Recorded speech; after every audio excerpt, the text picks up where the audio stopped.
Good evening and welcome to UP News. I'm your host, Wade Norris. We're here tonight with Andy Boian, who's the Western States Chairman for John Edwards for President. Andy, welcome to the show. Thank you, Wade. I appreciate being here. Oh, it's a pleasure to have you on.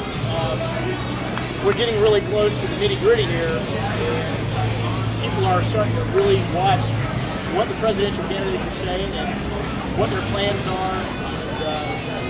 It's really getting to be an exciting time. Tell me, how did you get to be involved with the Edwards campaign, and why do you want to work for John Edwards? Sure. Well, as we've talked about over the last few months in our campaign, this is a time for change, and we believe pretty soundly that there are a lot of opportunities to do some better things in America. This stretches back to John's first time in the U.S. Senate back in '96, when he started advocating big changes in small ways. Well, let's make some big changes. So when he decided to run for president, I was a member of the Democratic National Committee, the youngest member from Colorado's history in the committee, and represented Colorado to the presidential candidates at that time in 2002, which John was one. And we started to get to talk about what kinds of change he really would like to see, what sorts of things are important to him as a person, important to him as a candidate, important to him as a citizen, and they most closely aligned with what I believe was important for America, the change that we ought to do now. So in 2004, we ran a campaign on two Americas, the idea that two Americas need to be converged into one, and that the littlest and the smallest and the weakest be helped by those that can help them the most. Kind of harkening back to the Great Society. Exactly right. And really what we found from our '04 race is that there still is big work to be done, and that we believe that we're the best candidates to make that change happen on January 20th, 2009 and beyond. So we have plans to win, and so I've been with John ever since, believing solidly that it's a real critical time to do that.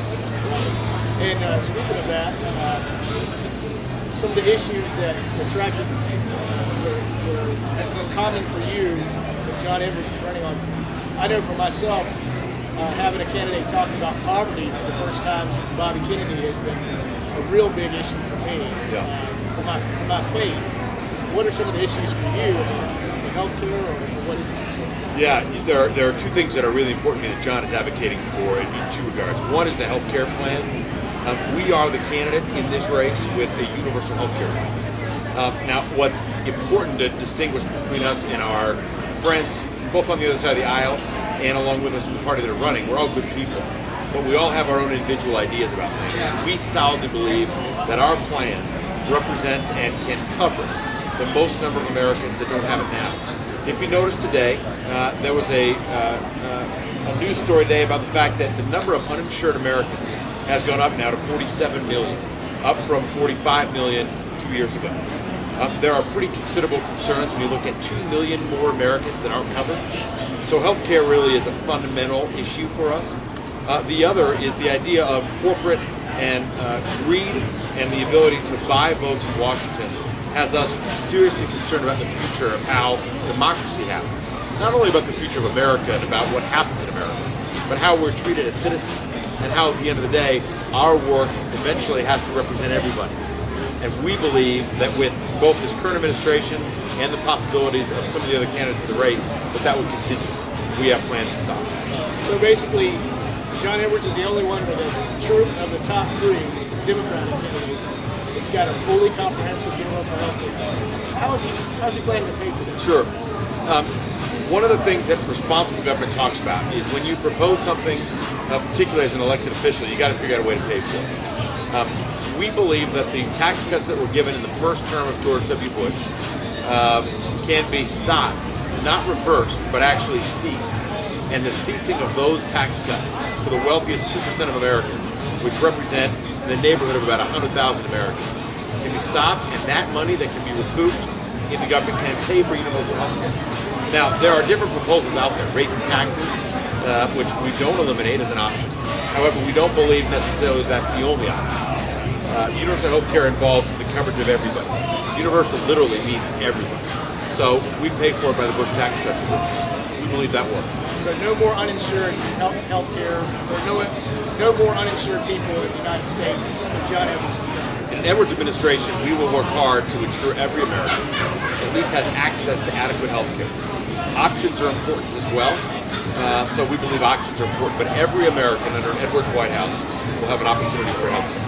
And that's through either a combination of private or a single payer through the government. Correct. So there's multiple choices. There are multiple choices, which, what's more American, what's more democratic than a choice, which we believe is important. And what's neat about our policy, too, is that there's opportunities to pay as you go. So there's not a proposal out there from us that says you got to pay so much in order to get a lot. You pay as you go, and if you need health care coverage, we help you pay for it. That's the only process we get, and it's as simple as that. Now, in tying into that, there's been a lot of controversy with Ms. Clinton, Senator Clinton, at the Daily Cross Yearly Coast Convention.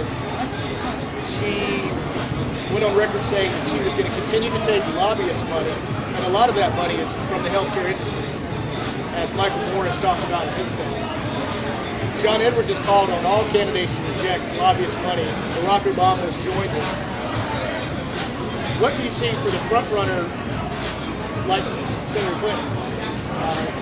Can you lead effectively and change transformationally the way government works with the current system the way it is? I do. I do believe that. Let me back up for a second and say that I don't necessarily agree that Hillary Clinton is the front runner in this race. Oh, I think okay. that she's got some opportunity to be ahead right now in some polls. The perceived front runner is that Hillary Clinton's there, and I, with all due respect to Senator Clinton, she has a tremendous Senate record.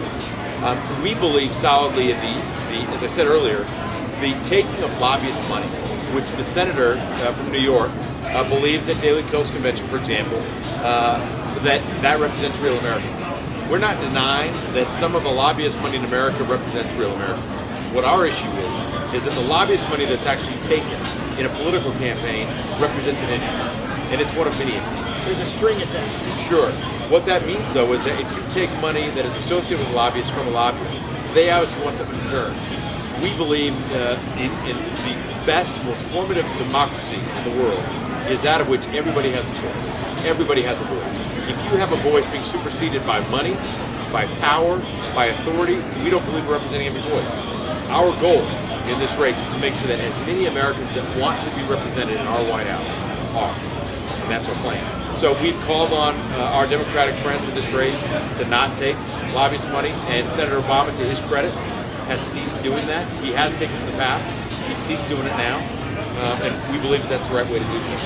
And we call on Senator Clinton once again, Madam Senator, please stop taking lobbyist money and allow the true American voice to come through individuals. Excellent.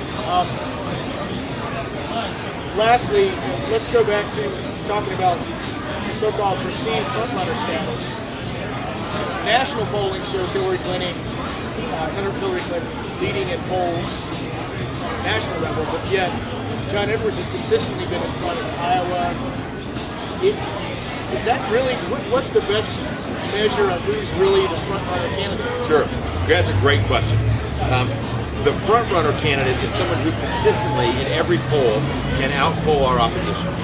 We are the only candidate. And I'm asking all your voters, all your readers, all your viewers, to go in and look at national polling of all the Democratic candidates in this race running against all likely Republican candidates. Fred Thompson, who's yet to be in the race, Rudy Giuliani, right, and Mitt Romney. We are the only candidate in this race for president that beats every Republican candidate. Hillary Clinton doesn't, and Senator Barack Obama does not. So we believe we are the strongest candidate. So the perceived frontrunner, although Clinton, with her name and her status and ability, clearly has an edge on us in some states, we firmly believe that come early January, when Iowa is out to vote, that you'll see a strong showing by us, and that will lead us into a future for the next few months that will lead us to be the nominee for President of the United States. We have every intention to do so. So if you look at national polls, I'm asking you to look at both the polling on who's the favorite in a particular state, and also who's the Democratic nominee who most likely beats every Republican candidate, and you'll see one name, and that's John Edwards. Well, Andy, thank you so much for thank you, Wade. visiting with us. You're off to North Pleasure Carolina to be tonight. here. Yeah, off to North Carolina tonight for a set of meetings with the campaign, and I'll share my thoughts with John and Liz, and I thank you very much for having me on. Thanks. You can check this out on the website www.ultimatepolitics.net. And this is UP News. I'm Wade Norris, your host, and we'll see you next time. Thanks and have a good night.